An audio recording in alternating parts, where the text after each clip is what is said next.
Bonjour, je m'appelle Paul Cavzac, je suis éditeur de métier, chargé de cours à l'université de Chicoutimi de temps en temps, et pour la première fois, artiste en résidence au Centre Bang. Alors au Centre Bang, en résidence, je viens faire un projet, je commence un projet de longue haleine qui s'appelle L'autre histoire du ski, qui est comme une projet d'écriture sans écriture autobiographique, on va dire, qui se présente sous la forme d'une encyclopédie en plusieurs volumes. Et là, je travaille au volume 1. Donc c'est une encyclopédie qui parle de moi, mais sans jamais parler de moi. C'est comme si moi je me trouve en périphérie. Et j'essaye plutôt de parler de moi par ce qu'il y a à côté de moi, aux contiguïtés, etc.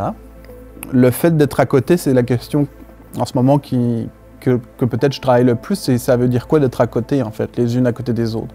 Est-ce qu'on peut construire, finalement les choses se construisent dans cette vision-là de proche en proche. C'est-à-dire que si je suis à côté, je suis comme contaminé. Si, voilà, là on est dans la même pièce, finalement, on change. Et si tu mets des citations ensemble, elles changent. Si tu mets une idée, ça peut être des choses qui n'avaient pas été ensemble et qui soudainement, par hasard, se retrouvent ensemble. Enfin bref, c'est finalement ce qu'on ne pourrait pas expliquer énormément de choses par le simple fait de la contiguïté. Dans le volume 1, je pars d'une discussion que j'ai eue avec l'artiste Claudie Gagnon. C'est à partir de cette discussion, je veux justement réfléchir sur mon rapport à l'art, les idées que j'ai sur la création, toutes ces choses-là, sauf que voilà, vu que je veux travailler en périphérie, ça ne sert à rien d'explorer la conversation en elle-même, mais je vais la transmettre à deux amis artistes qui s'appellent Steve Giasson et Cindy Dumais. Je vais leur demander de revoir la discussion que j'ai eue, mais pas, ce ne sera pas sous forme d'un script, ce ne sera pas sous forme théâtrale, donc ce sera plutôt une façon de les imbiber, de les contaminer par justement contiguïté. C'est parce qu'ils ont été à côté de moi spatialement ou affectivement ou intellectuellement qu'on s'est contaminé l'un l'autre, et je vais plutôt regarder la contamination que moi j'ai eue sur eux, et donc je vais reproduire, réenacter cette conversation, mais c'est eux qui vont le faire en travaillant avec moi. Mais ça formera le premier volume de mon encyclopédie.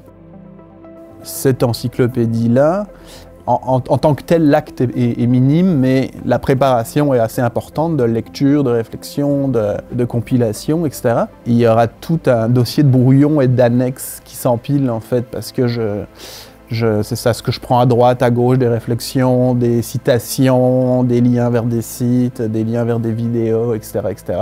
Et ces annexes-là, finalement, elles grandissent plus que le volume, comme dans une course infinie. Et également, elles font un portrait de moi qui rejoindra l'encyclopédie.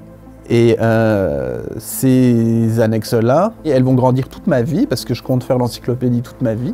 Et bien à la fin de ma vie, quand je serai décédé, j'ai pris rendez-vous chez le notaire pour que l'intégralité de toutes ces notes revienne à Cindy Dumais, pour qu'elle fasse elle-même l'ultime volume de l'encyclopédie. Donc l'encyclopédie, elle prend fin avec ma vie. En fait, le produit fini, finalement, c'est ma vie qui sera finie.